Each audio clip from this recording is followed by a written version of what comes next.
Okay, so thank you everyone for being here. Welcome. This is now our third cohort of the California Native Plant Landscape Certification Program. Thank you all for being here. At the end, we will save time for some Q&A. I will stick around as long as possible. Should you have questions, you can drop them in the chat, and I will try and answer as many as I can. And what I can't answer, of course, Claire will answer questions at the end. Today is just an intro class, right, Claire? Yeah. Yeah. So for those of you that have gotten your flashcards, thank you. We still have plenty. The workbooks are not ready yet, but you should have gotten an e-version of your book. You should be okay with just the e-version until next week. Next week, you will need your flashcards for in-class assignment. But even if you don't have them, don't panic. You can still catch up. We'll make recordings available.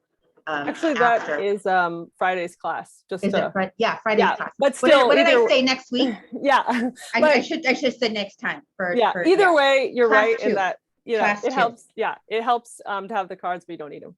Yeah, but you don't need them, but it's class 2. It's lesson 2. Thank you for that, Claire. Yeah. So we'd like to start with our land acknowledgement. I am coming to you from the Theodore Payne Foundation. We sit on the village of Wikanvitam, land of the Tataviam and San Fernandino band of Mission Indians. We acknowledge all our neighbors in the 4 directions, the Shumash, the Kitanamuk, the Serrano, the Tongva, on whose land we now sit, and we value their traditional environmental knowledge. So that being said, I'll go through the roster and just check off names as I see them.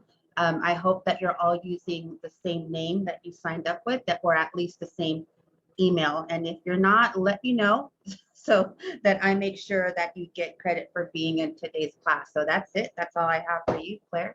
Okay. Take it away. Cool. Thank you. I'm sitting on Kumi Island. I am not in LA right now, but I'm on the traditional village of San Antonio Nequa. And yes, but they're all neighbors and they are all the original stewards of the land. Let's see if I can move through here. I have a weird mouse, guys, so I might do a little accidental flip-flopping, but I guess just a little intro about me, and then we can maybe just do intros of everybody as quickly as possible. I was born in Southern California, and I work on both sides of the border in Southern California and Northern Baja, so both Alta and Baja California. And I work as a horticulturalist essentially, and I kind of found my way to native plants through vegetable gardening, and I was a culinary garden manager for several years in Baja, and yeah, just found my way to native plants. And now I work independently, kind of installing and trying to cultivate resilient habitats and landscapes using native plants and rainwater harvesting strategies, or any kind of water harvesting strategies like gray water, and essentially just trying to create living habitats. So in the last kind of 5 to 6 years, I've been focusing mostly on those kind of garden installs and kind of maintenance, and have done quite a few installs for gardens in San Diego and Los Angeles, utilizing the California Be Water Wise rebate program, which we will get into in our 5th class. We'll talk a lot about the LEDWP rebates. So anyway, just have a lot of experience with those that I'm so happy to share, because the rebates are, their own little nuanced game. Just a little bit, well, let's just do the intros. I'm going to try to go through the, I'm going to pull this up, what you just sent me, Brenda. But if you guys can maybe just tell me how you, obviously, I mean, I'm going to list off your names, but maybe how you plan to utilize either the certificate or native plants in the work that you're already doing.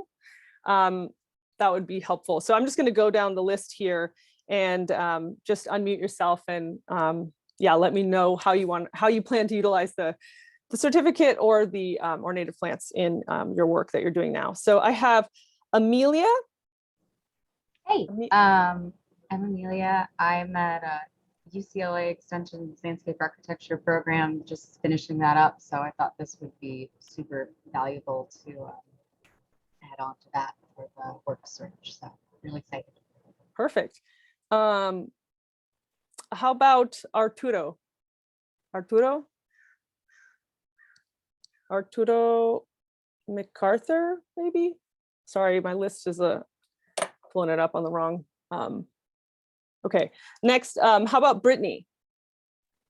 Hi, I'm Brittany Baker. I am a garden educator and I just want to integrate native plants. I'm in Bakersfield, California, so in Kern County, and I just kind of want to bring this education to a town that really needs it.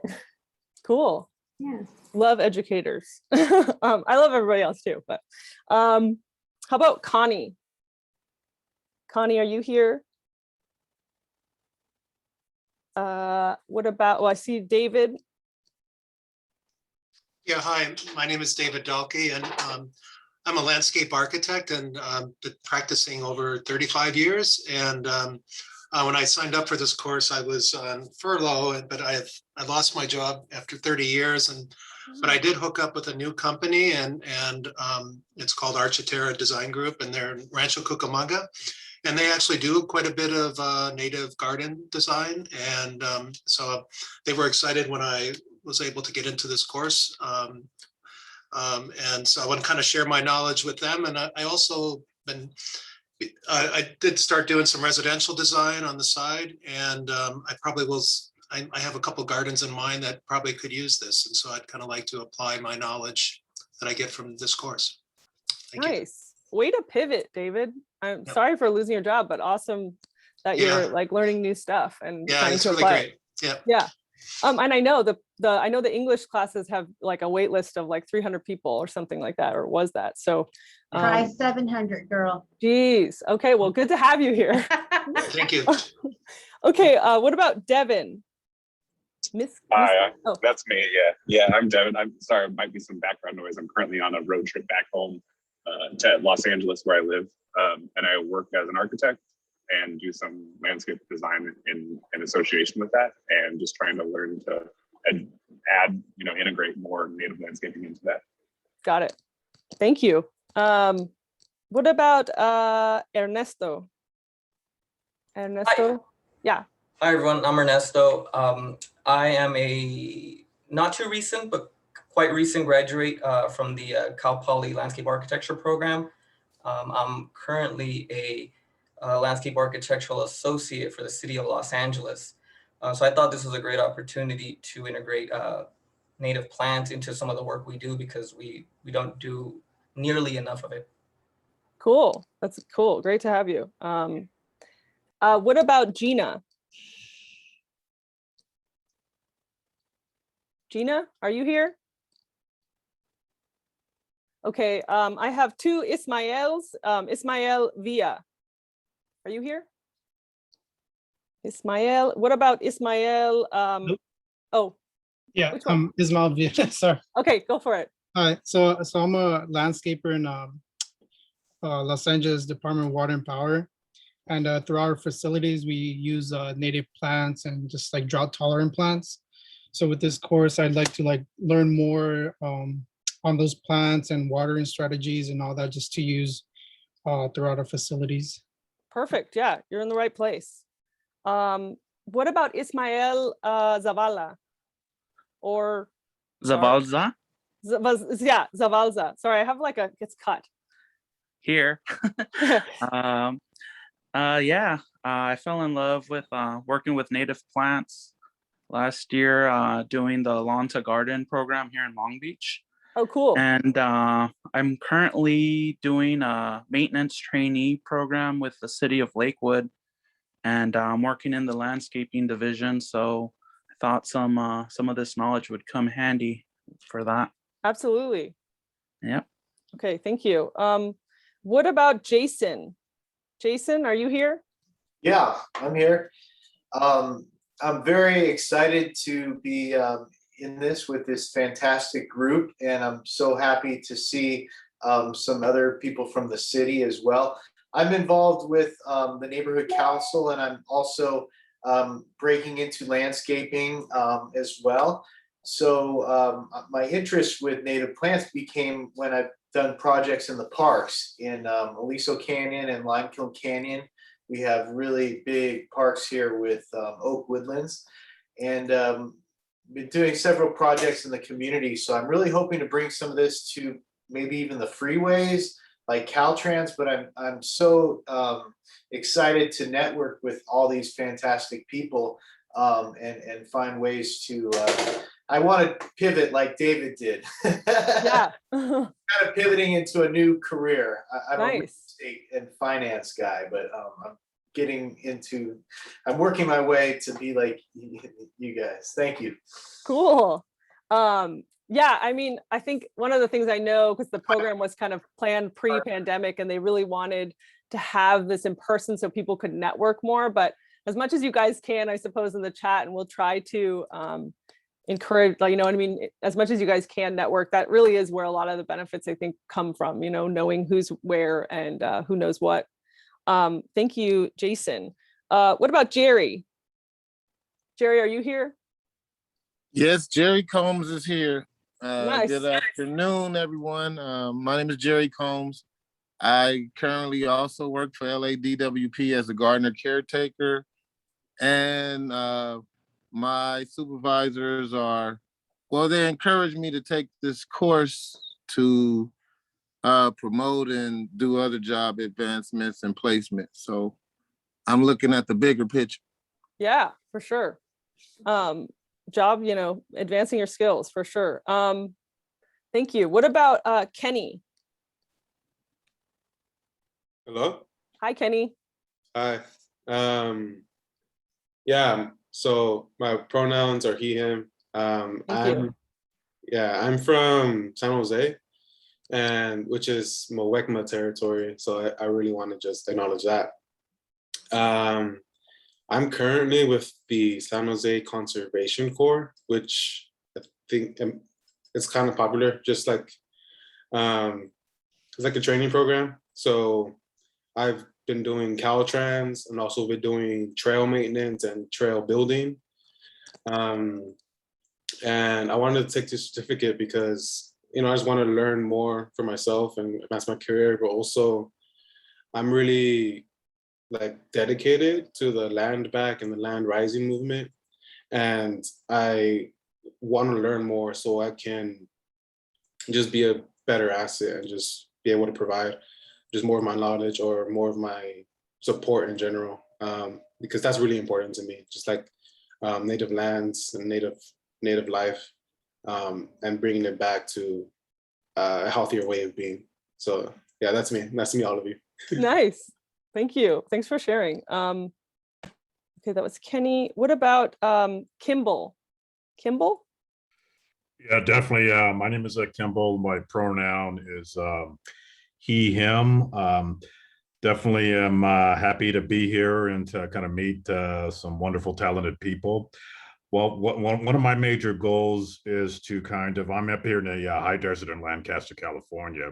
Okay. And one of my major goals is kind of like, we're actually looking at redeveloping some new community gardens as well as just other gardens, but to kind of integrate native plants in the garden. I just recently finished up my Catalina Island naturalist certification, and we truly concentrated on the use of native plants for healing, as well as other items. So definitely looking forward to working with everybody here. Cool. Yeah, the native plants are great for community gardens for pollinators and whatnot. So that's great to have the addition. Okay, Kimball, what about Lysandra? Lysandra? Hi, good afternoon. My name is Lisandra Morelos. I am currently a supervisor at Water and Power, and I would like to get a little bit more knowledge on the California friendly plants. Okay, thank you. What about Lola? Hello. Hi. Can you hear me? Yes, I can hear you. Okay, cool. My name is Lola.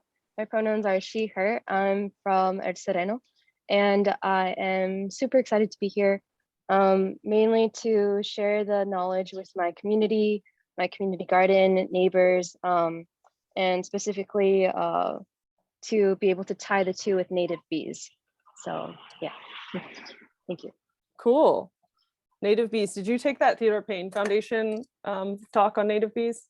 It's very cool. No, I saw the one with Crystal Hickman. Is that? Yes. Yeah, that's what I was talking about. Yeah, Yeah. sorry, it was the Poppy Hour. I thought that was a really great one. I was super excited about it. But Yeah, I'm really I just researched everything she was doing, and I'm just so in love with them. fan. Yeah. Thank you. Lola, okay, what about Luis? Luis? Okay. What about Margaret?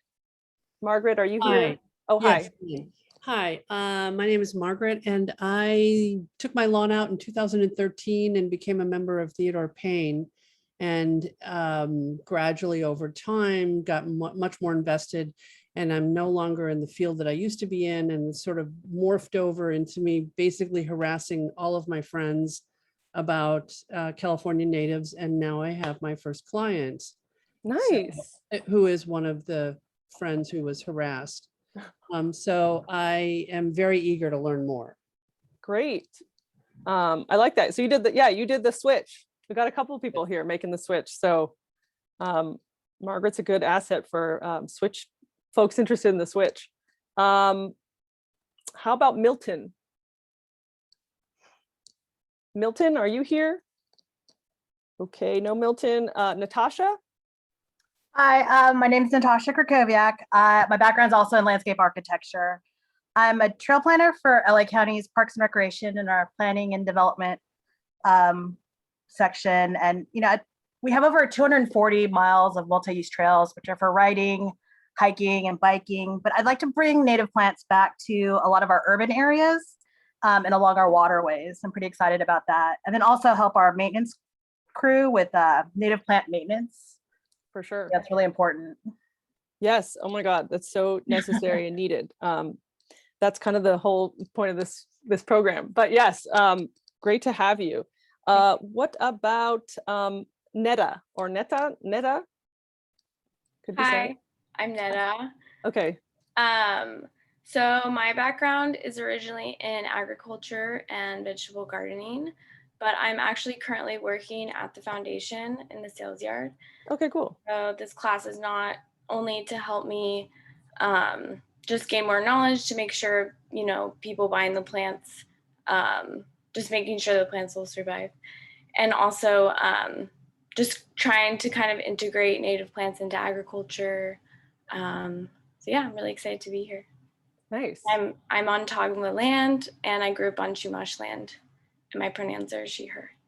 Thank you. Yeah, former ag person like me. Glad to have you. Nick House. Yay. Hi. I'm Nick. Where do I start? So I was a paralegal for 13 years, and my hobby was gardening from the day I was 5 years old when my father gave me a potato and said, stick it in the ground. And well, I did, and didn't know where the potato was going to grow. And 2 years later, he told me, let's go dig them up. I was like, huh? And there was a ton of potatoes from one potato.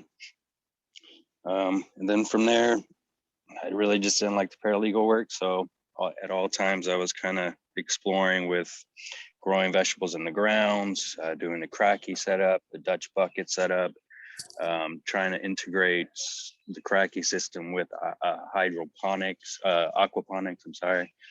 for the nutrients, so that's organic, because a lot of this stuff out there you get is synthesized, not organic. I currently have my own urban farming company. I have 2 employees, and when you hire me, you hire more of an experience. I don't just do the job. I always encourage families to come out and help hand in hand. I have a lot of clients with children that just love growing strawberries and picking fruits and just having a great time. So I also partner with Garden Nerd and Farmscape. Got it. Okay, thanks, Nick. Another veg person. Okay, thank you. What about Ramon? Ramon? Hey, my name is Ramon. I have my own business doing landscape maintenance and gardening. I saw this come up on the news, thought it'd be a good idea to jump on it and learn more and bring it over to homeowners looking to redesign their landscapes. For sure. Great. Good to have you, Ramon. What about, we have 4 more. Thomas? Thomas, are you here? Nick, do you mind muting yours? I can hear your background noise. Yeah, sorry. No problem. Okay, Thomas, I can't hear you, or you're not here. And then I have Viridiana. Viridiana? Are you here? I could be saying it wrong. Okay, no Viridiana. Or maybe you go by Diana? Diana? No, she's here. Her mic isn't working. She's signed in under Vidi. Oh, under Vidi. Okay. Do you know her? Do you know? I'll read you what she wrote. She said, "Hello, my name is Vidi Diana, Vidi for short. I work out of a nursery and would like customers to find beauty in our native flora. This course will help me become a better environmental steward and a native plant advocate in the nursery industry." Sorry, my mic is not working. Oh, okay, cool. Great to have you, Vidi. William. William, are you here? Hi, I'm William. So yeah, I'm in LA. I also went kind of from vegetables in the native plant direction. I learned quite a bit volunteering at Theodore Payne, and I've been working in gardens for actually working for like the past 2 years. So yeah, and I've kind of been getting involved collaborating with organizations like people in Griffith Park and Arlington Garden in Pasadena. And they're kind of transitioning from the old school, like Mediterranean drought tolerant gardening program to like a more native centric program. So I can see a lot of opportunity to help out there. And I just want to learn like best practices and stuff from this class. So yeah, thanks. Thanks, William. Okay, last I have Yoli. Yoli, are you here? Hi, yes, Yoli Anguiano, she, her. I'm from the San Fernando Valley and Fernandeño, Tatavia, and Banabin Indians land. Let's see, so I co-founded the East San Fernando Valley Nature Parkway. It's a revitalized LA City sidewalk along the perimeter of the Pacoima spreading grounds in the Northeast San Fernando Valley. So I maintained that for the past 10 years, and I'm so glad so many DWP folks are here because starting this month in August, they're going to deepen the aquifer at the Pacoima spreading grounds for the benefit of all. But there's no plan to put additional community investment in the landscaping of it, except for the unsustainable mile-long sidewalk nature parkway that I maintain with little resources. But all of our plants are from Theodore Payne Foundation, maybe over 500. We want to put them everywhere in the community, and I'm trying to help folks learn how to advocate so we could put them all over, so we could have urban trails instead of unsafe sidewalks. Thank you. Awesome. Thank you, Yoli. Wow, it sounds like we have a really cool eclectic mix of like city people to like community members that we had a few more join us. Connie is here. We haven't heard from Cindy, and I thought there was one, and DM, who is Devin. I don't think we heard. We heard from Devin. Okay, my apologies. But I didn't get Cindy or Connie. Connie, you want to tell us how you want to incorporate the certificate or native plants into the work you're doing? Can you hear me? Yes. Okay, because I'm not so good at Zoom. I'm an acupuncturist and feng shui expert, and I've been doing feng shui gardens, and I just really want to bring the California natives in. There's no place for them now. And I wanna show their worth and their design and just bring them into the community. Okay, cool. Did you say Cindy? I think I didn't see her on the list. Yes, Cindy. Okay. Hi, everyone. I'm Cindy. I go by she, her, and I've been a garden educator for the last 4 years with a nonprofit called Enrich LA, but I lost my job due to COVID, and that resulted in me doing garden consultation for folks around last year in April, because there was a lot of interest in gardening because of COVID. But along the way, I mean, I've been learning about native plants with classes here and there. And I really want to start, when I start doing these consultations and eventually installations, I want to incorporate California native plants as well, not just edible vegetable garden. Nice. Yes, I'm glad. Oh wait, I think I see Arthur. Are you here now, Arturo? I am here. Can you hear me? Yes. Hey, Claire. Sure. My name is Arthur Macias. I go by Arturo. Sorry, I joined a little late and you can't see my face on this session, but I just completed the Master Gardener course and I wanted to take it to the next level. I live in Compton and I'm interested in converting vacant lots and fields into native habitats so that we can support pollinators and all of that good stuff. So we did a couple of projects last year and it really inspired me to like how to make these sustainable. And so I'm excited to get the formalized knowledge and exposure to the industry and who all the players are so that I can take it to the next level and contribute back to my community. Great. Awesome. I like that idea of the those vacant lots. There are so many, and like I feel like that's always like a dream, but it doesn't come to fruition. So vacant cool. lots and those little strips in front of the sidewalks that people neglect. So yeah, and also, you know, I know in South LA they have these like in between areas that are kind of like between, anyway, I don't know what they're called. They're not the parkway and they're not like a street. They're just like these like strange strips that I'm like, these would be so cool as like native landscape kind of nature ways. Right. They just need advocates. They need someone to champion for that space and take it over. And yeah, that's what I'm about. Cool. Anyone else that we're missing? Tree lawns. Cool. Anyone else that joined that I didn't get to hear from? Gina, Louise, or Thomas? Those are the ones I have missing. Well, I will move ahead. I'm really glad we have everyone here. It sounds like we have, like I was saying, it seems like we have a really cool eclectic mix of like educators and like landscape architects, people from the city, landscapers, maintenance workers, you know, folks that want to advocate for urban spaces. I'm really stoked because it feels like when you have, you know, more eclectic mix, you kind of get more out of it. And you guys, you know, use the chat, talk amongst yourselves type of thing to get to know each other. Because essentially the format of the course is like we have these 2 hours together twice a week, and it's about an hour and a half, a little less than an hour and a half of lecture. The first 15 minutes, we're gonna do usually like kind of homework review. And, you know, and then the last 15 minutes we'll do Q&A, and then somewhere in between all that we'll do like a 5-minute break. So yeah, it's about an hour and a half of lecture. I'm not very good at doing the chat every now and then. It's just kind of like I find I kind of get overwhelmed with everything else. So if you really are dying for me to answer a question in the middle of lecture, you got to interrupt me or just save it for the Q&A. We'll definitely always have time for the Q&A at the end. So you can save your questions for then. Let's see, CC. Oh, okay. So here we have the kind of the 8 courses, the curriculum that we'll be teaching online.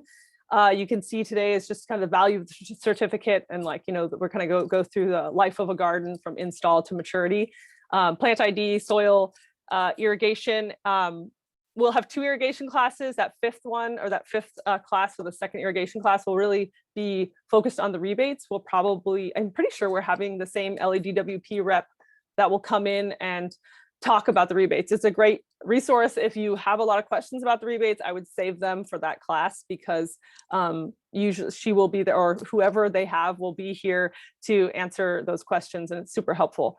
Then weeding and integrated pest management, pruning, and the kind of final kind of garden assessment and putting it all together class. There are 2 optional in-person kind of workshops that will be on the 14th. They're Saturdays, the 14th and the 28th. The 14th one, the first Saturday will be, I think it's right after the first irrigation class, and it's going to be like an in-person practicum on irrigation. And then the 28th one is the Saturday after the final class, and that will be on pruning. I highly recommend going to them if you can. Obviously still in the middle of a pandemic, so totally understand they are optional, but if you can make it, they're a really great resource and people kind of rave about them. If you can make it to it's optional class after the last class, it would make it so much easier on me because I'll have your certificate ready and you can have it that day along with these groovy little stickers, decals that you put on your car or a work truck, whatever. So yeah, please take that into consideration. Nice, good point. And like you can finally put faces to everybody, you know, if you can and you want to, if that makes sense. Time those are going to be at the Saturday optional classes? Yes, they're 8:30 to there's 2 slots. There was like a 8:30 to 10 and a 10:30 to 12. So I'm sure you'll get an invite for that at some point. But yeah, there's 2 slots for each. They're not on the calendar yet. We might tweak it just a little bit, but just that day we won't go past 2 because it's going to get too hot. But we'll have as many classes as possible with as few people as possible. So because we can't have it all day, we're going to have more, but with a smaller group. Great. Okay. So like I said, today we're going to talk about basically the benefits of this program, and then just kind of an overview of a native plant garden from install to maturity and kind of like the time frame and what to expect. Just kind of, I guess, a housekeeping thing. I know you guys don't have the handbook yet, but the E version has everything. But just so you know, each class has like an outline, and I pretty much follow the outline more or less. And some things are direct, like a lot of the images that we use will be in your handout, in your workbook, in your student workbook. And then also each class usually has a couple handouts associated with it. Like this week, we have the about California natives, like the introduction to California natives.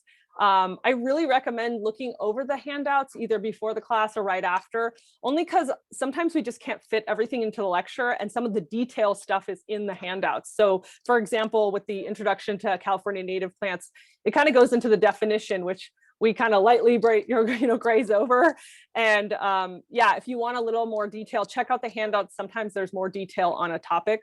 Also for this week's handout associated with lesson 1 is a little planting guide, has a written kind of version of, we'll have a video later, but it has a written version of, how to plant, just a simple planting guide for native plants.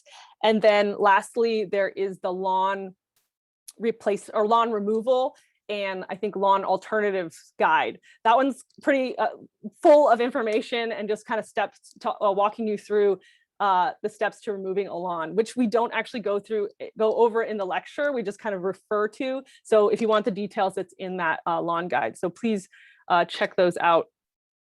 Let's see, get all my papers together. So yeah, just starting.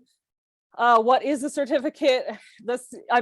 You guys probably all know, but essentially it's just kind of a standardized professional curriculum that was aimed at training landscape professionals on native plant maintenance. So, and that's so that we foster behavior change in the industry. So many of you guys kind of mentioned that in your introduction. So that is the point of this program, and it is very much maintenance based. There's not a lot on design. Of course, knowing the maintenance helps with design, having that background really can help with a better design, but a lot of the focus will be mostly maintenance and the landscaping and things like that. And again, that's so that we kind of foster changes in the industry towards more sustainable practices. And the content is basically based on the best practices, as some of you had mentioned, and it's input from the most knowledgeable practitioners to input from them and from like related organizations like obviously Theodore Payne Foundation, but California Native Plant Society, USGBC, LADWP. So all these organizations coming together to create this curriculum. So so that's cool. Anyway, so first we have like kind of some, I think these are no-brainers for any kind of certificate, but job qualification is a great reason to have a certificate.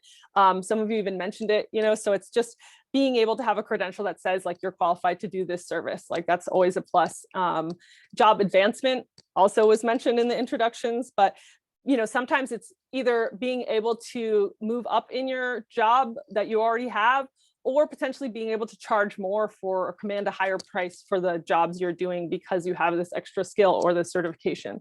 And then there's the marketing component of having a certificate, which is, like I was saying, there's all these different groups kind of with their stamp of approval on the curriculum. So it's kind of a mark of like, excellence in that you have this backing, all these groups backing this curriculum and that you have a certificate in this. And so it just kind of assures that you are practicing the water-wise, safe, and effective maintenance for native plant gardens.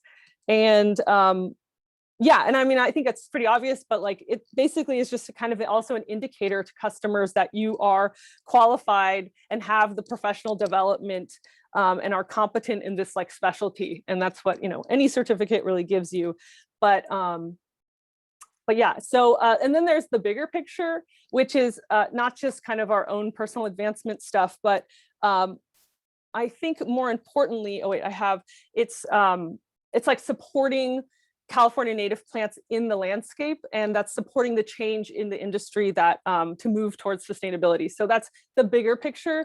And we know as like climate change or climate catastrophe continues to kind of roll forward that water is becoming more scarce and prices go up on water, and customers are going to need native plant landscapes, or at least low water using landscapes. And there will be this kind of a demand for landscapes that don't need as much water. And with that demand, we're going to need maintenance folks or landscapers to either install or maintain those gardens.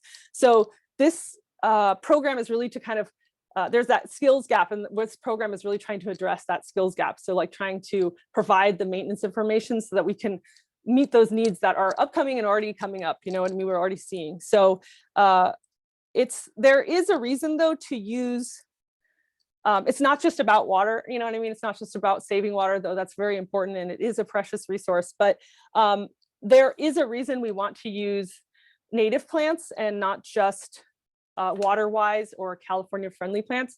Just as like I guess I should just kind of say, native plants are essentially all plants that were here in California before European contact. So even though you might see or know there's a palm tree that's been in this like parkway for 100 years, it doesn't mean it's native. It has to have been here before European contact. So these are plants that are, tens of thousands of years old and have a relationship with the indigenous people of those lands, not settlers and stuff. So anyway, so why, like, it's important to use California natives as opposed to just California friendly plants or water-wise plants, because of essentially this map here, which California is like a hot spot for biodiversity is what they call it.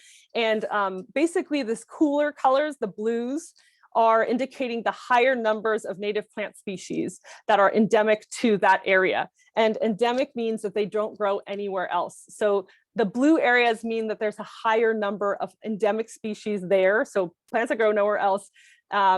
And we can see that California is the only place that has blue. Like Texas and Florida has some green, but California just has quite a bit of biodiversity, and uniquely has nearly like a third of our native species that don't occur anywhere else. So on Earth, so it's a really special landscape that we want to support, and has been kind of abused by development, because also a lot of people want to live in California. So definitely there is that bigger picture.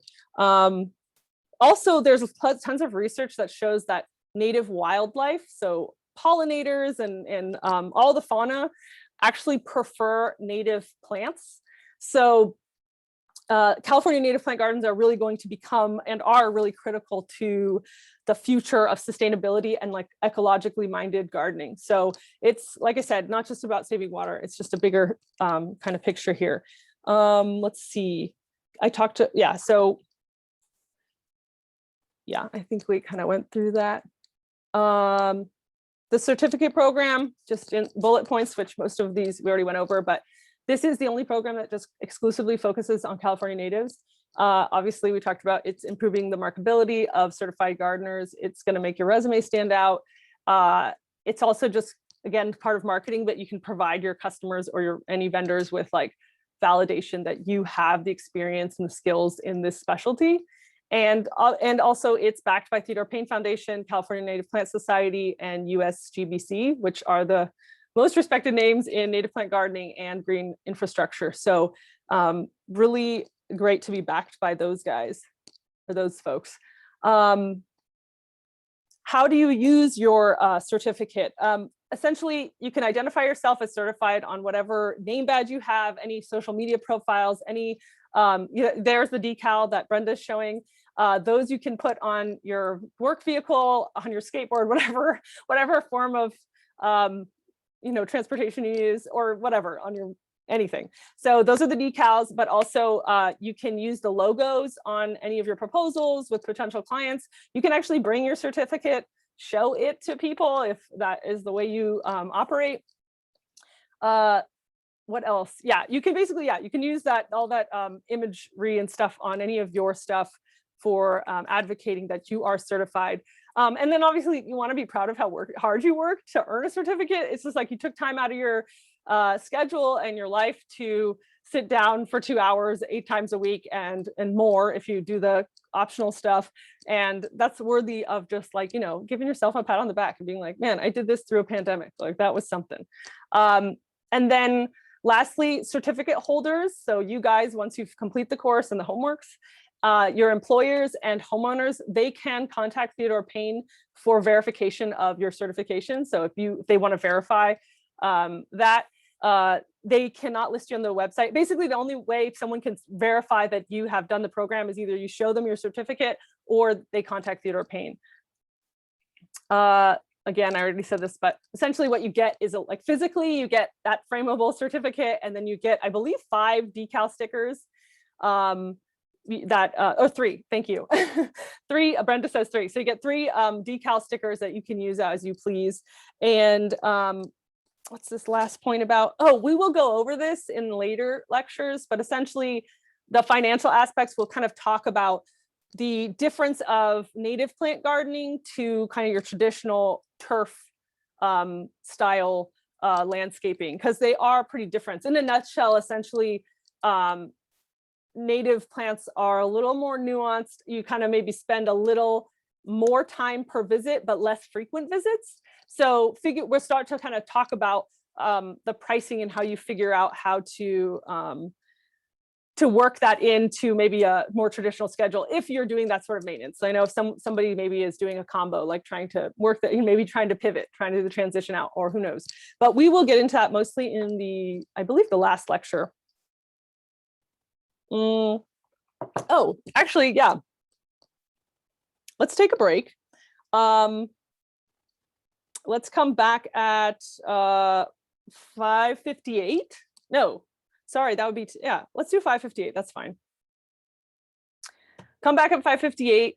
We'll take our little break, drink your waters, and then we'll talk about the life of a garden and like install to maturity. I guess I should read the chats.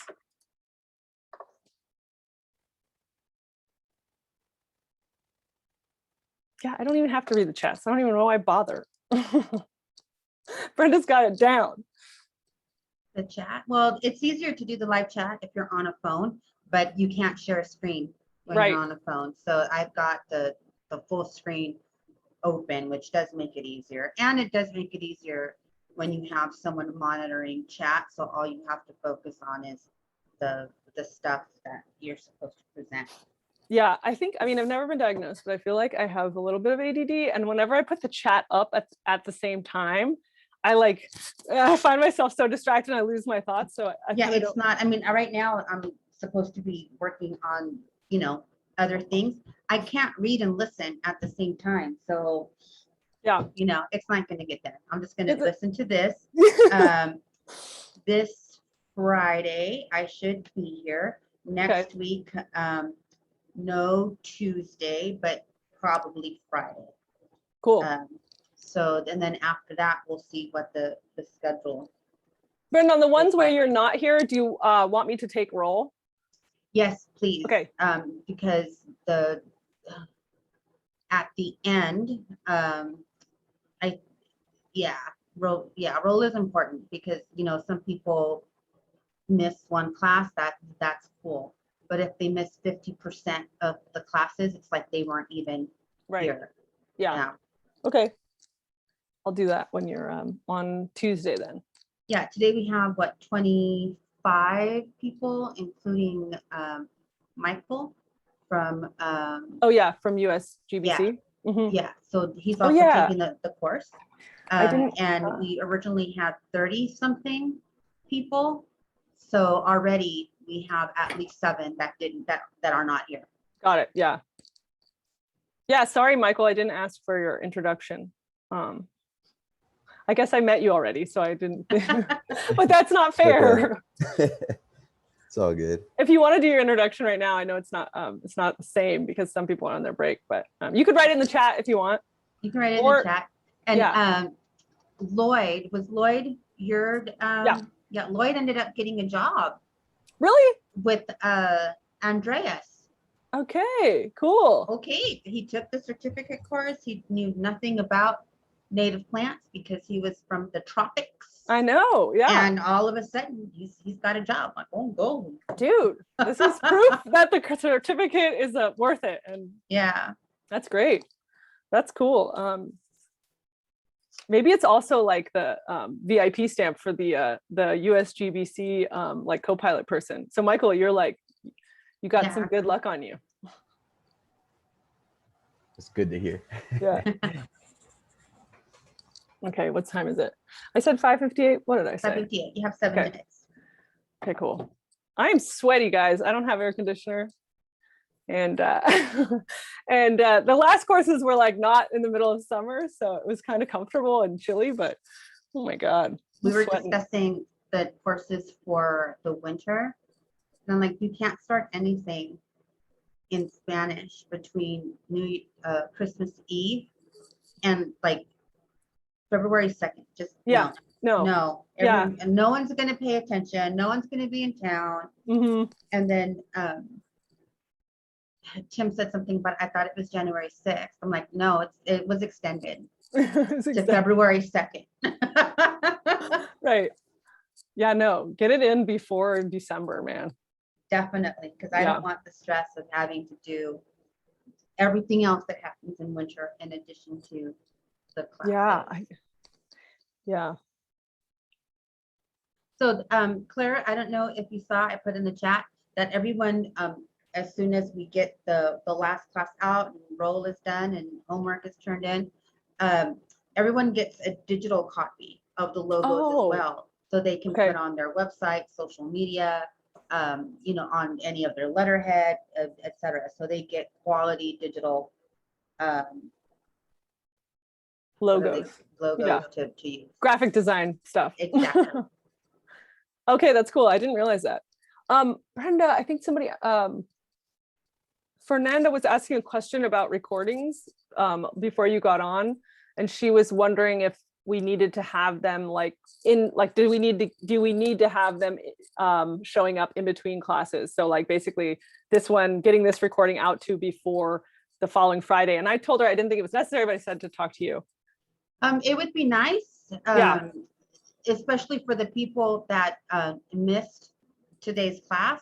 Right. To get it to them, and I'll attach a note saying, are you still in this class or what?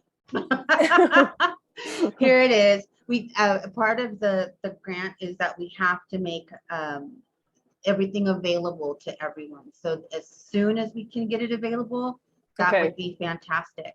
Okay. Having the 2 classes a week does make it more difficult. Yeah. And if it has to be that they won't get it until the week after, then that's what it's gonna have to be. Right.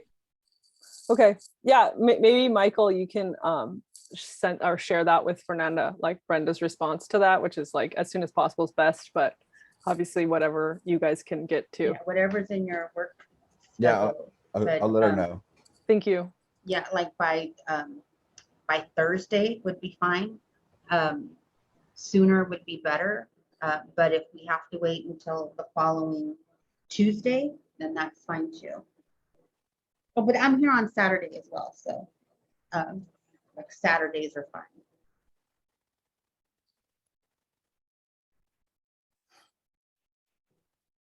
Okay.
Okay, I will get started on the second half of the lecture.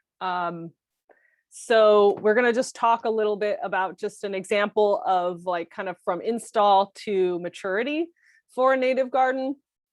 This is just one example. Obviously, there's so many different gardens. This is just kind of to get the feel for what we're talking about with native plants and how, with native gardens and how they're different.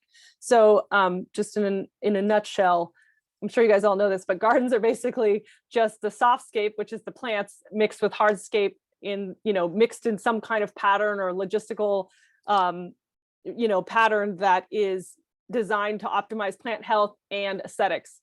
So the softscape part or the plant part is really the most variable factor. Obviously rocks and stones and pathways like kind of are no-brainers and just kind of stay the way they are. And the plants are the variable thing. So it's really important in the first two, like 1 to 3 years, that's like the establishment period for a plant. And it's really important in those first 2 years because it kind of sets the patterns for health for the plant. So like throughout its life. So really giving support in those early stages is really important for their overall health. So just kind of making sure you're doing a good job in those first couple of years because it may and can have an impact on its later life. So it's if the plant struggles in that period, it might actually like have an impact on the plant later in life. And this is really important with native plants because as opposed to like our exotic plants that you find traditionally in landscaping that aren't California natives, those ones are kind of bred, those exotic plants are typically bred for neglect or just overwatering or whatever conditions in a garden, and that they can just like be plopped in the ground and kind of hang and do all right. And that's because they're bred for that. And native plants have a lot fewer years of nursery cultivation. So they really do benefit from that support in those first couple years. So yeah, they could be considered having a little tad bit more maintenance in those early years, but obviously once they mature and they're established, they typically don't need as much water and all the great things that we know about native plants. Or if you don't know, please check out the handout because it's got it all listed there. Let's see. Oh, that's where my mouse starts to act up. Oh yes, reminder. Just as like there was really no other place to put this slide, but essentially if you are converting a lawn, I know many of you guys actually already have that experience, you mentioned it in your introduction, but for those of you that don't know, if you are doing well, any of the rebates, actually definitely make sure to research them before you do anything. A lot of them have a lot of like specific things they ask for, and specifically with the turf replacement program, you need to you cannot remove your lawn before pre-approval. So essentially you have to apply, then you have to wait for a couple of weeks, then you get pre-approval, and then you can remove your lawn. If you remove the lawn prior to that, you do not qualify. You get no money, no rebate. And even if you have pictures of it prior to, it's really important, the steps. So just make sure if you are doing the turf replacement program to check out the rebate, check out all the information regarding the rebate before you get all excited and remove the lawn. And again, if you are removing the lawn and you want the how-to, maybe you've already gotten pre-approval, check out that lawn removal guide that's in your handouts or in your student handbook. It has like kind of step-by-step instructions. Okay, so I'm going to talk just a bit about like basically year 1 to year 4. And basically, we typically say 1 to 3 years to establish. So 4th year is kind of like the mature garden, hopefully. So we're just going to talk a little bit about some of the activities that you'll be scheduling in and kind of what to expect, like how often. With year 1, the scheduling strategy is kind of like more like weekly to semi-monthly, so maybe twice a month visits of like 1 to 2 hours. And typically in the first year, it requires the most maintenance, so the most frequent visits out of the maturity, once it's as the garden ages, it should be less and less. But again, this is this is going to be very dependent on your client, on the garden, on so many different factors. Potentially it's not going to look like this. This is just a very generic example of like, a typical kind of front yard. And so don't feel like you have to stick to this and be like, well, I'm doing more than semi-monthly. It's just, the idea is just kind of essentially you're kind of tapering off the frequency of visits typically. Let's see. Okay, so here you can see the plants aren't even really in the ground yet. We just have obviously removed whatever lawn, if there was one. And then this just the hardscape looks to be kind of going in. Some of the installation activities, so kind of like year 0 really, but obviously within year 1, would be things like creating a plant list. I'll get there. Creating a plant list, that's always helpful to have. I would say do that before the install. Having that for your client or yourself is super helpful. Mulching, like calculating the sufficient amount of mulch to provide to cover the whole area, because essentially you have, if you've removed a lawn, or even if it's just soil, it's just exposed dirt essentially, or exposed soil, and it's just baking in the sun. So mulch helps to protect it, it protects the soil from kind of higher temperatures. It basically keeps it a little bit cooler, also smothers weeds. So making sure that your recently planted areas have mulch because they are so exposed. You can see, the third point is like creating berms and swales, or a rain garden, any kind of depressions that you're creating to infiltrate water, rainwater catchment systems.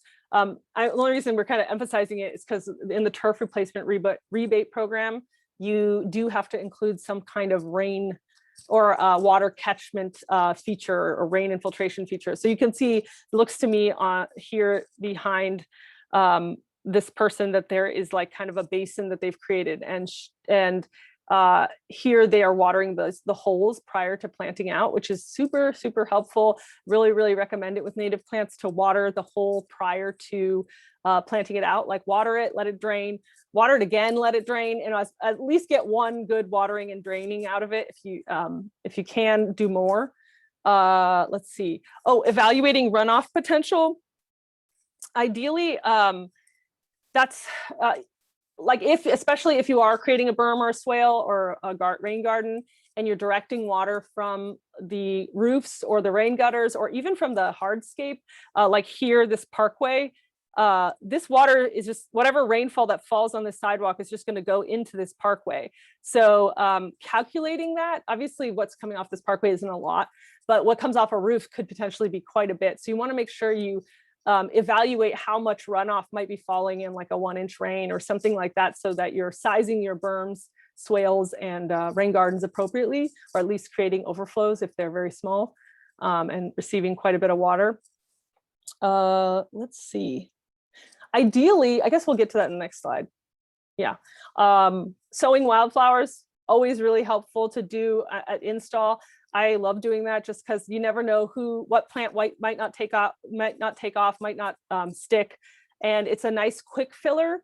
Wildflowers, they fill the space quickly, whereas the native plants typically grow a little bit slower. Once you've done like usually the install, it's like exciting because you're like, oh, the plants are on the ground, but it looks like a lot more mulch than it does plants. So wildflowers can kind of fill that niche. Staking, that can be an install activity. There's not an example in this picture, but so a lot of times with these 5-gallon kind of tree plants, you'll have a stake that's stuck right next to the stem of the plant, tightly taped to the stake. You want to remove those. You do not want to keep those in the, oh, sorry, my crazy mouse. You don't want to keep those stuck like that on the plant. That's just really something the nurseries use so that the plants aren't flopping all over each other. But once it's in the ground, you actually don't want it so rigid, the stem so rigid against a piece of wood like that. You actually want to encourage a little sway, because that's how they actually respond and grow more girth and actually get stronger that way. So what you can do with the stake is actually move it out a bit wider, and then use some tree tape or something to kind of loosely, you can do 2 stakes and like loosely tie each side to it so that it actually still has quite a bit of movement. Because the idea is not to like, it's like a what's it called? A cast or something. You don't, when your hand's in a cast, your muscles get weaker and stuff. So you actually want to encourage some movement and flow with the staking. I have a question about that, Claire. Yeah. So let's say that you have a tree and it's a nice little 15-gallon, but the nursery stake is bigger than the tree trunk. In that case, is it a good idea to take out that stake and use the 2 like 8-foot stakes and then the stake ties to stabilize it? Or is it a better idea just to leave the nursery stake until it gets a little bit bigger? Until the trunk gets a little bit bigger. I would still remove the stake. You could potentially move it out like not so wide, especially if it's kind of skinny. And so that maybe it has a little less sway, but you always want to make sure that it has some kind of movement with like the wind. but maybe you could stake it a little bit closer. You know, if it's typically, you know, you want to, well, yeah, it does depend on the size, but yeah, you definitely, I would still recommend taking it out, because being tight up against it, even though it's thicker or a thicker stick than it, you could also, well, actually I was thinking more with like a monkey flower or something. Sometimes they're very brittle and floppy, and like you just water on top of them, and like when they're new, they don't really have the structural strength to kind of keep themselves up. So in that case, you can sometimes put like a little short stake kind of at the base to kind of prop it up. So I was thinking more of something like that, but with a tree, I would always kind of put it out a little bit and do either two stakes and the two loose, I want to say, I'm calling it tree tape, but I feel like that's not the name. It's the ties. Yeah, the ties and stuff. So, okay, so year one, maintenance activities. We were just talking about install activities. Watering. So first of all, ideally you're planting either right before the rainy season, so sometime in fall, or during the rainy season, to take advantage of those cooler temperatures and hopefully the rain. So those are your ideal planting times. The plants kind of respond better then, because that's when they want to put on growth too, you know, or that's when they're accustomed and evolved to receive a lot of water. It doesn't mean you can't plant in summer. In fact, you have a summer planting guide, I think in one of the irrigation classes. I'm not sure which handout that's in, but I'll go over it when we get there. But ideally you want to plant in those times. You can plant in the summer. It's just a little bit, you have to be on top of the watering more. So typically a newer garden is going to be receiving more frequent waterings than a more mature garden. And you'll hear this said about native plants, you know, kind of ad nauseum, but you are going for deep but infrequent waterings. Ideally, that's like for a mature garden. They want a nice, you want to wet that top 18 inches for a native plant. And you want to do it as infrequently as possible, because that's what they're more accustomed to. They're not used to having their roots wet all the time, like a turf or like a lawn.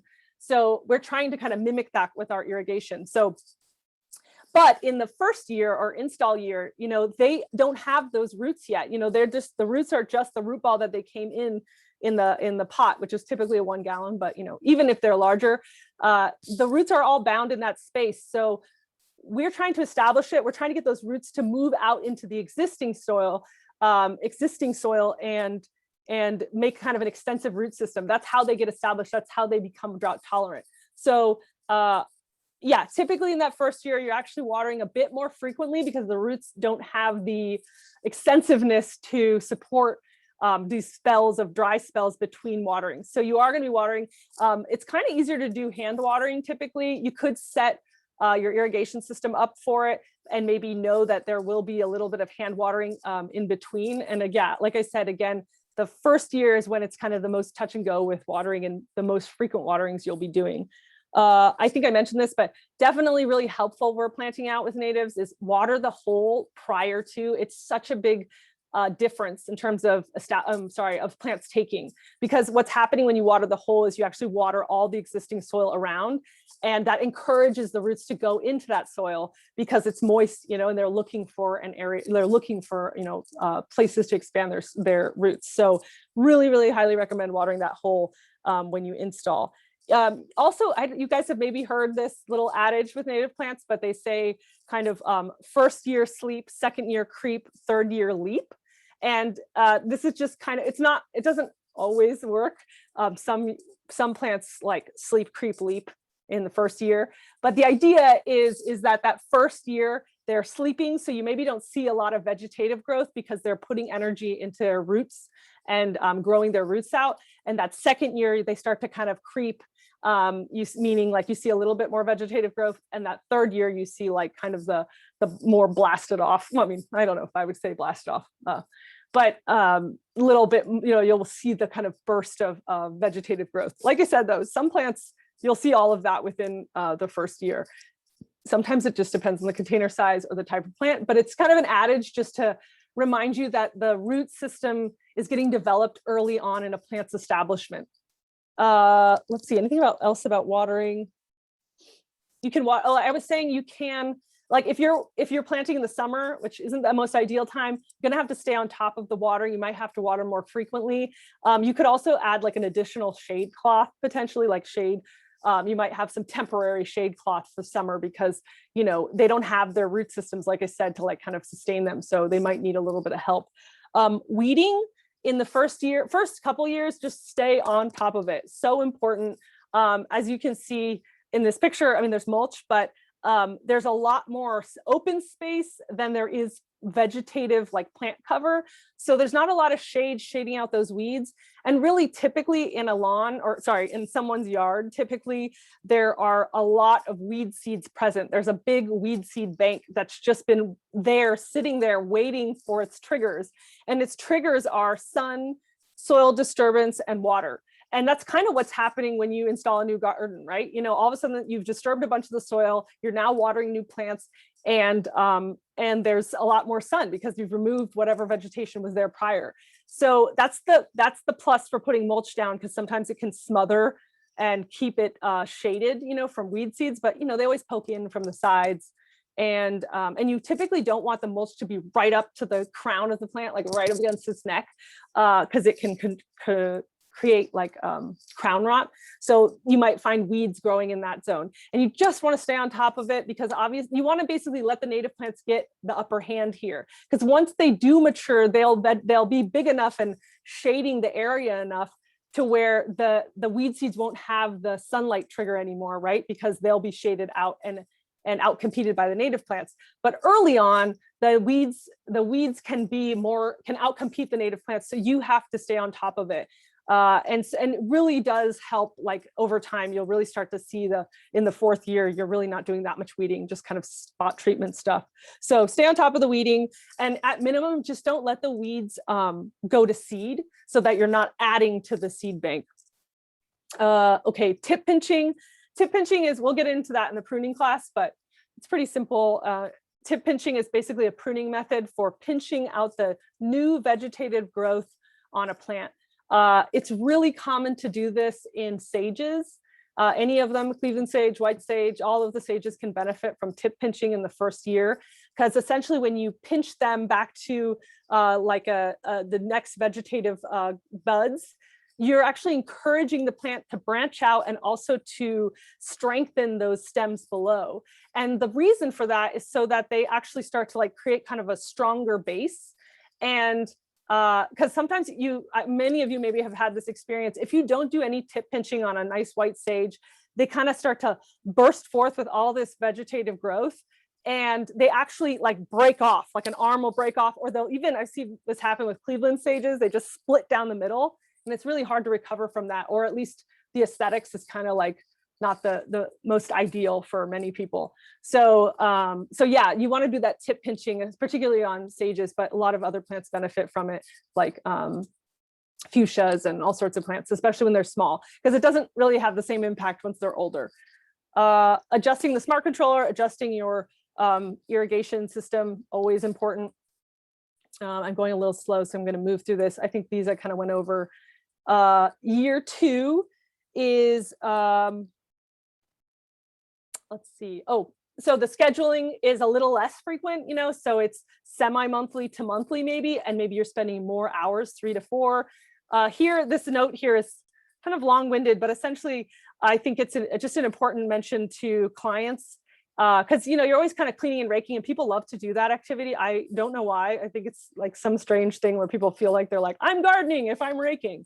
But we are not on the East Coast, and all that leaf litter drop is actually really beneficial to the especially to the native plants. That's their little soil cover. That's free mulch. It's going to add carbon to the soil. It conserves water in the soil. So maybe encouraging folks or educating your clients that like actually these can go right here directly on the mulch, you know. And even your pruning cuttings, you can just cut them up small pieces and leave them there if it makes sense with your schedule. I don't know why the pictures are so pixelated. I don't remember being this junky, but anyway, not in my issue right now. Okay, maintenance activity issues. I mean, activities for year 2 would be, well, so planting, sowing wildflowers. You're always going to be planting anything that just didn't you can sow wildflowers again the second year if they don't come up. They also are annuals, so they die within a year. So you could just charge again, plant them again, especially in areas where they didn't reseed themselves. And planting, anything that just, is an empty dead zone or plants that didn't make it. That's always kind of a part of it. Pruning, you'll continue with the tip pinching again to continue creating a stronger base for sages and other plants. At this point, you could start to cut back any grasses, depending on if it's a warm or cool season grass. Typically, you prune them back, like cut them back to the ground almost in their off season. So when they look brown and crispy is when you cut them back, and that lets them kind of revitalize once their kind of season, their preferred season shows up. There are warm and cool season grasses. And then shearing and hedging, you can start in the second year. That's just kind of trying to create maybe like this hedge over here on the right-hand side of the picture. You can start doing that sort of thing to create a hedge in the second year. Watering, typically, like I was saying, you're by the second, you're always going to be doing this process of tapering off the watering until like it's the least frequent amount possible, when they're the most mature.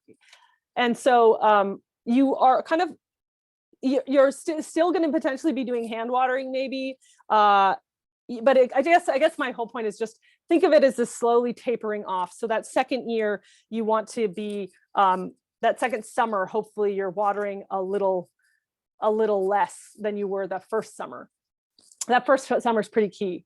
I wonder if there's anything else. I have so many like little notes, but they're kind of all over the place.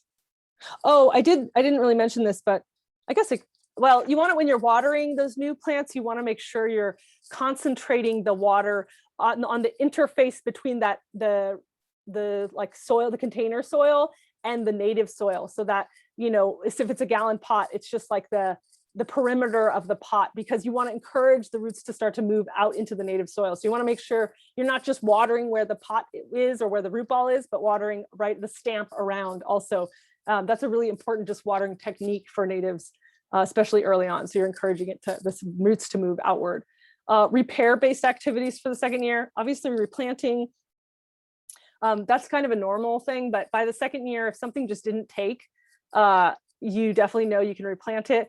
But be cognitive of maybe if you're replanting something, don't replant the exact same thing if it didn't work for some reason that's obvious, like it's a sun-loving plant in a shady spot.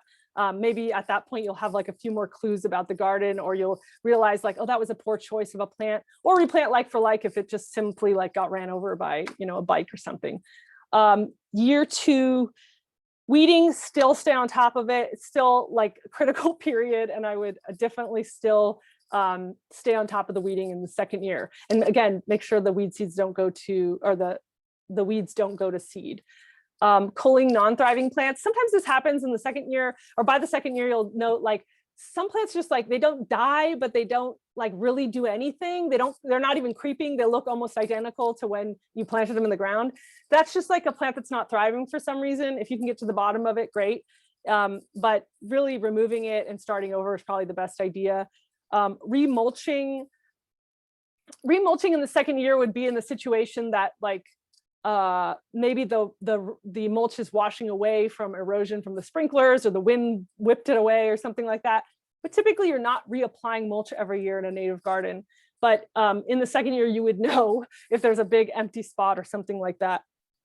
Staking, potentially moving the stake out further, like the example we were talking about, if it's still needing a little bit of support, or removing the stake completely. That's going to potentially be, you don't want to leave the stake forever, or making sure it's not too tight. Maybe it grows up a little bit, and when the trees start to girdle, hopefully you have staked it properly and it's not girdling. But if it's too tight, basically it's like a jacket that's too tight for a person. It's just like really constrictive and uncomfortable. And then lastly, cleaning rain swales or rain gardens. Any of the inlets or outlets of your rain gardens, you want to make sure you check those annually, clean them out, make sure everything kind of can flow and run for when the water does show up. That's kind of an annual thing. Year 3, sticking with the same kind of semi-monthly to monthly deal. let's see, 3 to 4 hours. Similarly, like, you're just kind of sticking with this schedule of, not too free. It's a little less frequent than, when it was installed. And really, as it matures, the maintenance becomes more seasonal. Typically, as it becomes more mature, you're just like, the seasonal pruning or deadheading. Like in this example, there's a lot of flowers here in this photo. And at some point, you're probably going to deadhead them unless the client is like, no, I love the way the dead flowers look. You know what I mean? But so you're really starting to think as they mature, like think about it seasonally, like, okay, when all these flowers are dried up, I'm going to have to do this maintenance thing. So your regular maintenance is going to be maybe like this monthly thing, but it might be interrupted by like a few days of like a push of work, which might be like weeding for 3 days after the rainy season, or pruning for 3 days after all the deadheaded flowers or something like that. So that's kind of how you can think about it. Some of the activities, again, remulching if it's necessary, but at this point, you're going to start to see the plants start to kind of take on their full size. And if they're all kind of got a good amount of coverage, because basically you want something covering the soil always as best as possible, so you don't have exposed soil. And it's either mulch or plant coverage or, like a rock or something like that. But typically you don't need to remulch unless, something is going, hasn't grown to full size or something like that. Let's see. And also typically by the 3rd year, it's going to be really obvious any overplanting issue. And this is very common, even in the 2nd year, honestly, because at installation, people get really excited. You plant a bunch of plants because you don't want it to look bare. And then by the 3rd year, everybody's like elbowing, or everybody being plants are elbowing each other and merging together. And depending on the client's aesthetic and desire, it can look overgrown, even that last picture, I think. But that will require pruning, either stuff going, pruning stuff that's maybe invading the pathways or invading other plants, or simply just pulling overgrown plants, like pulling plants that are too big for the space. They're just there, they're going to get 3 times that size and there's just not enough space. You can tell too, a lot of plants, their growth habit changes when they're really restricted. So many of them grow like upright more. So maybe a plant that's supposed to be only 2-3 feet high is now like 6 feet high. And that's because you've like crammed it between 2 spaces and it's trying to like, grow between. So sometimes you just have to pull the plants. Sticking with the annual cleaning the rain swales, that's going to be an annual activity, just like checking your irrigation system would be, and reviewing your smart controller. If you have like an irrigation controller, or if you have a smart one, definitely want to be editing that, the settings seasonally and annually, especially in the first couple of years, because like I said, you should be starting to taper off the irrigation, and maybe turning it off in the rainy season if it is a like El Nino year or something like that. If we're definitely getting rain.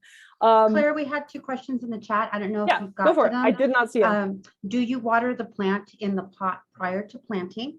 And then the second one is there a good or bad time to sow wildflowers? Okay, watering the plant in the pot. I typically like to kind of like water them either the day before, or like if it's a smaller one, like 30 minutes to an hour before. And that way it's not sopping wet and it kind of comes out as a nice root ball. You definitely don't want it to be real wet, because then it just like, it doesn't hold its form. So either water it really well the night before, and then everybody will come out really nice and clean. And that's basically, that would be my suggestion for watering prior to, but only for, definitely don't want it to be like dry as a bone, but I would prefer to pull it out dry as a bone and put it in a wet hole than to wet it immediately then and then put it in the hole, just because it falls apart when it's like a sopping wet root ball. And then best time to sow wildflowers is right before the rainy season. So wildflowers, that's their natural cycle. You can do it outside of the season, but those wildflowers are annuals, which means they complete their whole life cycle. They flower, they set fruit if they have any, and then they set their seed all in 1 year. And they, are used to our climate, which is rain in the winter and then dry summer. So they're used to just kind of being a thing in winter and spring, or a thing meaning flowering. And so ideally you want to mimic that. You can try for summer, but typically if you're watering them in summer, you just have to be on top of it because they're used to winter rain. So if you want wildflowers in summertime, you got to be watering a lot, to provide that, kind of mimic those winter conditions. And sometimes I notice they also get like a lot of mildew, powdery mildew stuff when you're watering them in summer because it's warmer conditions, but we'll get into that in the pest management class. So, okay, replanting year 3, did I go over that? I think so. Weeding, you should start to notice, that you don't have to weed as much. You know, it should be becoming a bit easier. And maybe you're just kind of doing the spot treatments of like the hard areas like the Bermuda grass that always kind of shows up, or the, you know, those kind of things. You should be kind of narrowing in on your weeding and it just having kind of spot treatments. And there is, well, I'll get into that in the next slide. Let's see if there's anything else about watering. Watering is always going to be trying to wet that top 18 inches again, and deep infrequent waterings, deep being 18 to 24 inches, 18 ideally, and infrequent, you know, so it's going to change. We don't like to give like exact, you know, like make sure it's every month, because it really depends on the plant, the garden, you know, that's the time of year, all those things. You could do kind of like, well, we'll get into that in the irrigation class, getting ahead of myself.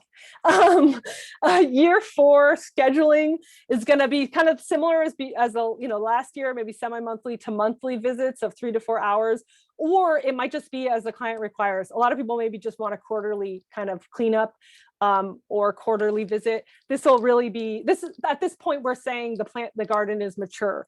And something that's important, well, I guess I'll get into the activities first, but mostly by maturity, or, you know, after post year 4, if you haven't been planting new guys in there, if these are all mature plants of the same age, most of your work is your activities, at least your biggest tasks in maintenance, will be pruning or just monitoring the garden, like irrigation stuff. And pruning, mostly, if you're at this point, you might be getting to the larger cuts, you know, not just the tip pinching, well, or the deadheading. When you're getting to that point, like in the more mature years, these larger cuts are going to be made with more long-term planning and shaping in mind. So you're not, you know, maybe you want to cut like a limb that you want to make sure to keep this pathway clear, or something like that. So pruning starts to become more of a long-term planning thing, not just like a clean up the annual kind of deadheaded, what's it called, flowers.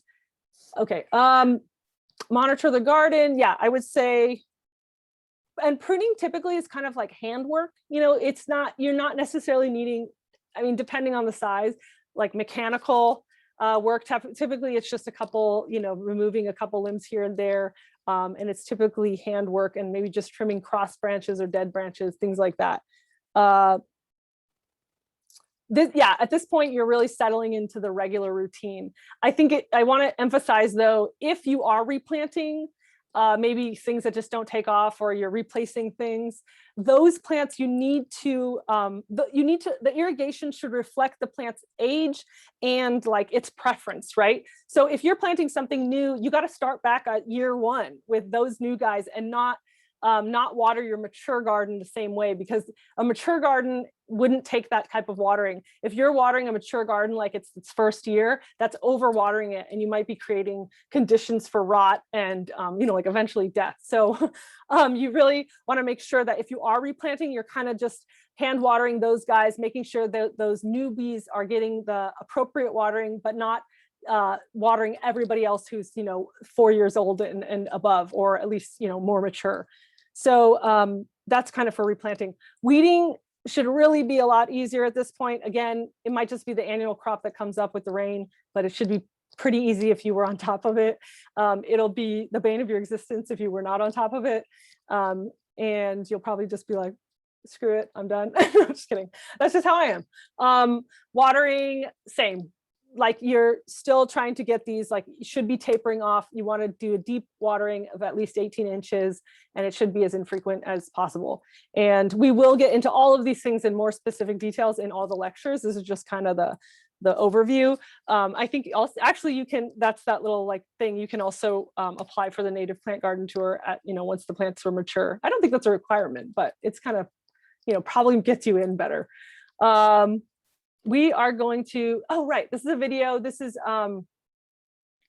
This is Tim Becker. He's the horticultural director at Theodore Payne.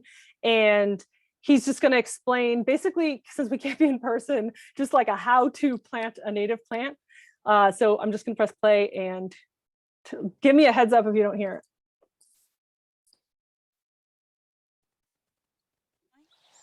So I've selected a well-adapted California native plant for my particular site conditions. In this case, it's Salvia Baja Blanca, which is well suited and will thrive in our well-draining soil in mixed sunlight. It's kind of a part sunlight condition. So now that I have my plant and I know where I'm going to plant it, I'm going to prepare the site. I'm going to clear any weeds away. I'm going to dig my hole, which you're going to do with a round edge shovel or whatever you're comfortable with. And you're going to want that hole to be about twice as big as the can or the plant that you're planting. So in this case, a 1 gallon plant, I'm going to dig about a 2 gallon size hole.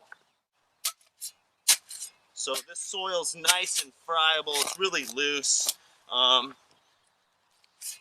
This part of the garden has a lot of decomposed granite. So I have my hole dug right now, and I can tell just by handling the soil that it's fairly dry. It doesn't have a lot of moisture in it. When I ball it up, it's not holding together at all, so it's fairly dry. So I'm going to want to hydrate the hole by filling my hole, again, twice as big as my gallon, with a couple gallons of water and letting that drain out. Now, this is another way to do the soil test. You would fill this hole with water and measure how long it takes to drain out. Faster it drains, the more sandy or coarse your soil is. So we have our hole dug and we've let the water drain out. Now it's time to place the plant inside the planting hole to measure your depth. Now you can backfill at this point, and you definitely want to make sure that the plant is at or slightly above the level of the soil. So I can tell here that I need to backfill. My plant's too low, so that's all right. I can take that out. Backfilling, make sure that you don't include any rocks in the bottom of your hole if you need to raise the height a little bit. So I have the right height. I'm going to pop that plant out, and I've selected a really good plant with nice, well-developed roots, not girdled. I'm going to place that plant at the base of the hole right there, and then I'm going to backfill. When I get about halfway full, I like to compact down a little bit. We're pushing out the air. Again, it's all about root to soil contact, which we want to be very high so that the plant can access water and nutrients in the soil. So again, I'm going to pack down a bit, and now that I'm pretty much right at the level of the plant, what I'm going to do next is build a little berm with some remaining soil, and I'm going to leave that berm up for a couple months to maybe a year, depending. Okay.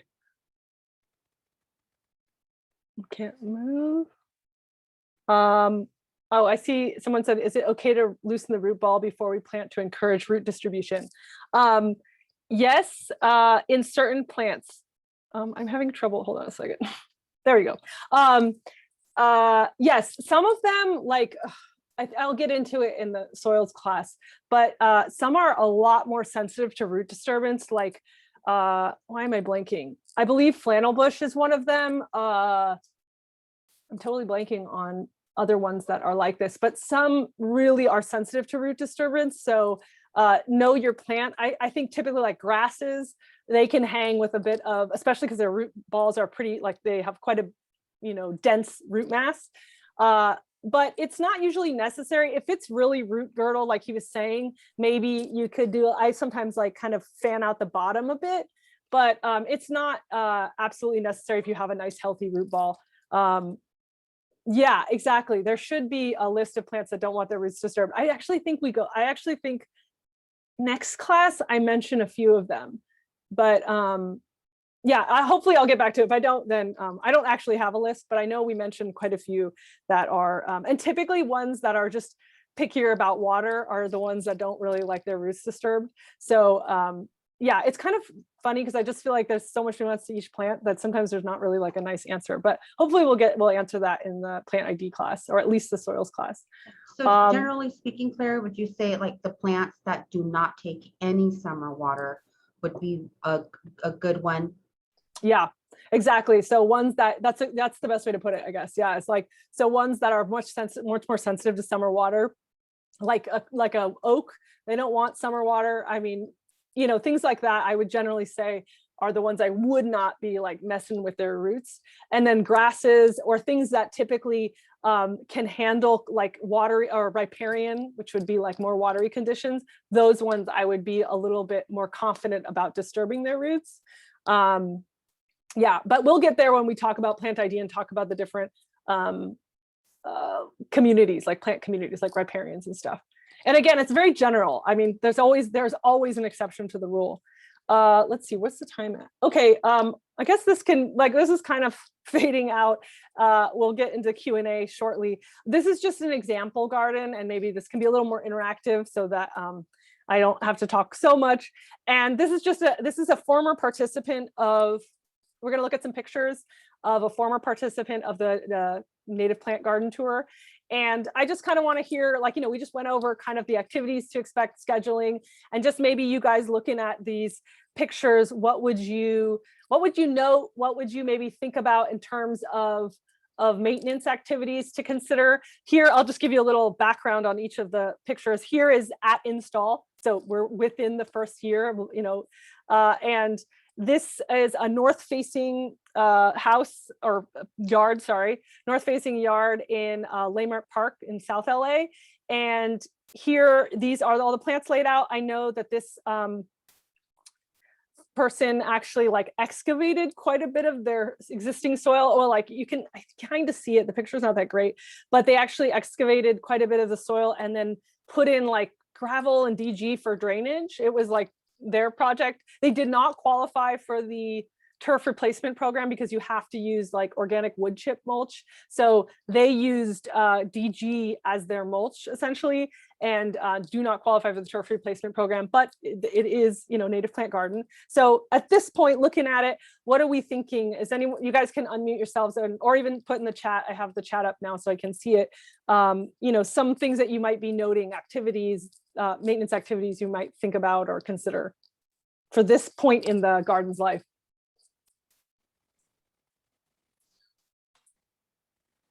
I'll jump in. It looks like they have kind of a slope there, right? So yeah. It seems like they might need to do some kind of a swale to catch the water as it goes, because the house is higher than the sidewalk, right? Yeah. Yeah, definitely. I think typically a lot of the yards in LA are kind of like that, you know, where they're like a mound and then everything. I mean, of course, they built things for drainage. And so, yeah, I think this could really definitely benefit from swales. Some people posted in those swales also in the chat, like maybe a rain garden or something to absorb some of the water. I mean, there's this gutterless roof ledge thing here that definitely is going to be shedding water here. So, so yeah, definitely there's an opportunity, I would say, to potentially put in some kind of basin or swale or something to catch the water. I see in the chat someone put no sun. So yeah, the north side gets a little less sun, but there are plants for shady sides. Also, Ernesto said, was the DG for aesthetics or was there another reason to mulch this way? Yeah, actually, I met this participant, and he worked with a friend, and the friend and him kind of came up with this for drainage. I think they were thinking kind of permeable landscape, and I think it was kind of a project between them. So he didn't say that, he wasn't a big fan of the wood mulch. I do know that. So it is kind of an aesthetic choice. And I think that they were kind of trying out something as a project for drainage, thinking that it would absorb the water really well.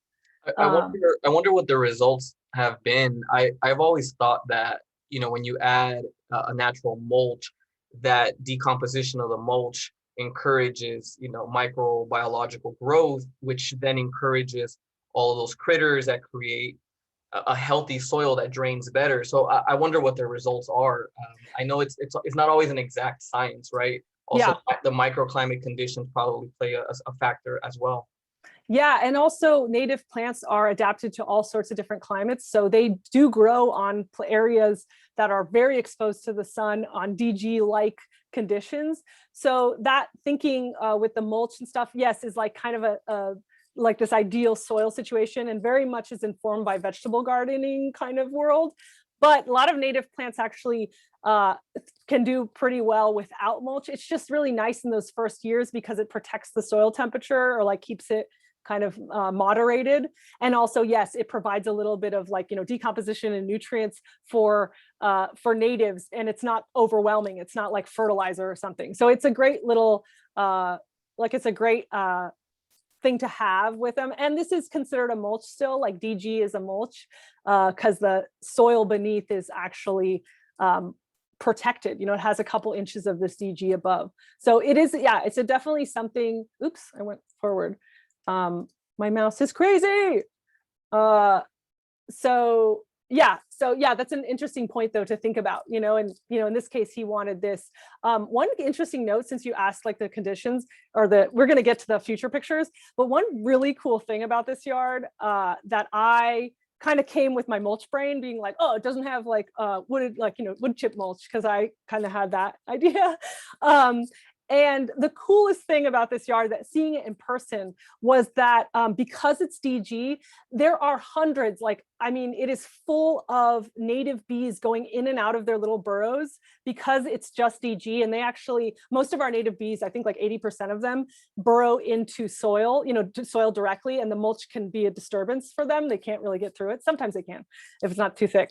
But I think the LEDWP requirement maybe is too thick for them, for native bees. So this yard is like striking in that there are hundreds of bees. They're just like, and they're like all those little burrowing bees, not the European honeybee. So that was actually really cool feature of this yard that I had never anticipated, that, you were asking about the thing, but that's future stuff. I see, I'm just gonna read some of the chat. Powdered mildew issues, yes, maybe from the shade. The shadow that will get longer each winter, and more direct sun closer to summer solstice. Yeah, so definitely I would be thinking like shade tolerant stuff for this area. Yeah, Brenda, poppies will grow out of DG. Actually, that's a great segue to the next photo, which this is, I think, about 6 to 9 months later. So it's rained, they clearly put out poppies. It's still within the first year. What are your guys' comments on this? Like, yeah. Anything of note here? Definitely lots of poppies, and Brenda mentioned that they grow out of DG, and like this is a perfect example of like they sure hella do, anything you guys might think of as like what about the landscapers in the audience or whatever? Are you guys an audience in the class? What do you guys think when you see something like this? Arthur said it needs more vertical and textural interest. Yeah, okay, yeah. So like just kind of visually, unless he maybe is going for a meadow look, yeah, maybe some structural difference there, because it has like, maybe that's a kind of a design thing, but still it has like a very almost messy look, but it is new. But yeah, I agree, like maybe some textural differences there. It just occurred to me, Claire, that maybe they want an unobstructed view of the street, so it's intentionally low. For sure. Yeah. So unfortunately, we don't have the guy here to like ask him, but yes, there is definitely, I would wonder that, I would assume that too. Maybe this was, this is obviously intentional. There's a lot of artemisias. I think, well, we'll see in the next picture. You've got some echium right there, so that's going to get to be like 4 feet high within a year. Yeah. So I believe he rips this out. I'm going to go to the next slide unless people have this is about 1.5 to 2 years. So you can see stuff's kind of grown out. Poppies, there's maybe like 1 or 2 in that bottom thing, but we're probably later in the season. What about some notes here? What do I have? Yeah, what are some of the activities? What about pruning? Anything, weeding? Kenny mentioned weeding for sure. It looks a little bit maybe like it's weedy. I think these here are yarrows. I know it's a very pixelated picture, but weeding, like this zone to me seems like the creeping in of weeds from the sidewalk. I would be like real concerned about that zone and be like, that's going to be hell to clean up once it gets out of control. But I believe these are yarrow that he potentially threw in for filler. But that's why you need mulch. Yes, right. So yeah, this is a great example. Thank you for pointing that out. Like great example of like, you either need to like really fill it out and it can look a little hairy, or mulch is a nice way to kind of smother stuff. Deadheading, Brittany says weeding and tip pinching. Yes, exactly. So like, I definitely think I think this like might be a stage, but a lot of these could benefit from some tip pinching, especially we're still in that, first 2 years window. Definitely staying on top of the weeding. Thank you for mentioning it. Yeah, weeds do still come with mulch for sure. It can help. Sometimes it's just like, yeah, there's no like silver bullet thing here. It's just about like trying to utilize all of our tools. And again, like if this was an aesthetic choice, like he really wanted DG, or maybe he's just like a native plant like fan and was like, no, I know I want this. So that could be another one. Let's see if I have any notes. Overgrown plants. Yeah, overgrown plants. Also these grasses, these are probably, well, they're looking kind of brown. This might be their off season. I would maybe consider cutting them back, because that's usually an annual thing you can do with the bunch grasses. It says hard to tell for sure, but looks like a Hesperonychus in the parkway, which the city does not like. That's so true. They don't want thorny plants in the parkway. Yes, that's true. Anything that's like potentially could cause damage is a liability, and it actually becomes your problem. So if somebody fell and injured themselves on that Hesperonychus or spiky plant, though so many people have them in their parkway, you could be reported for it or you could be held liable for anything that happens. So yeah, good point, Ernesto. Anything else? I'll go to the last picture so we can see this is post 2 years. I think it's 28 months old. And yes, obviously this is kind of post the rainy season. We can see the poppies are back, and quite a few other, what's it called? Wildflowers too in here. And looks like this is like a penstemon or something. But what are your guys' thoughts here?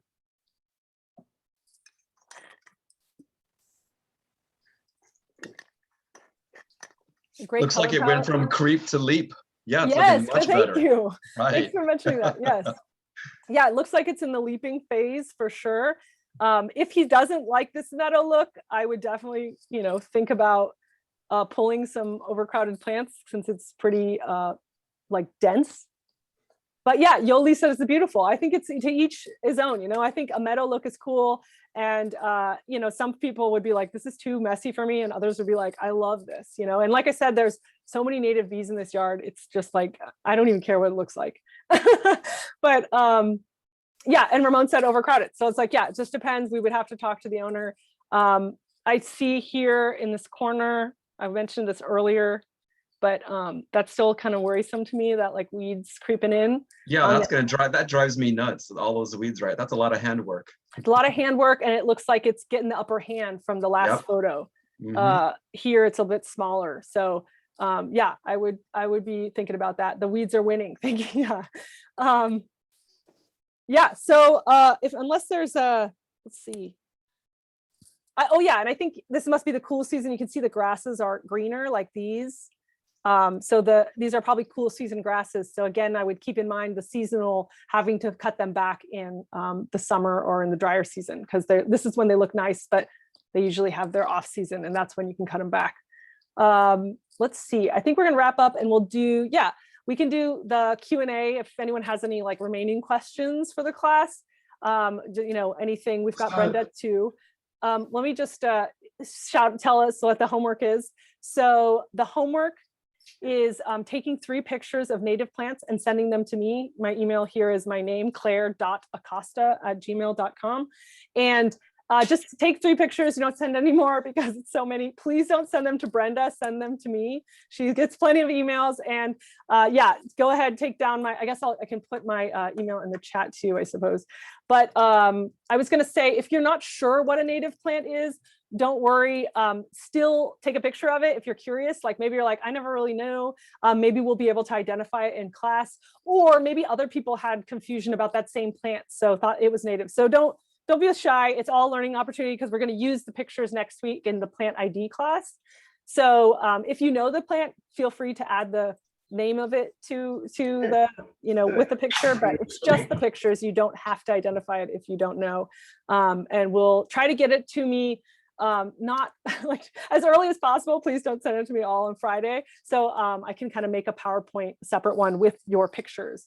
So yeah, send me some native plant pictures or, you know, guesses at native plants.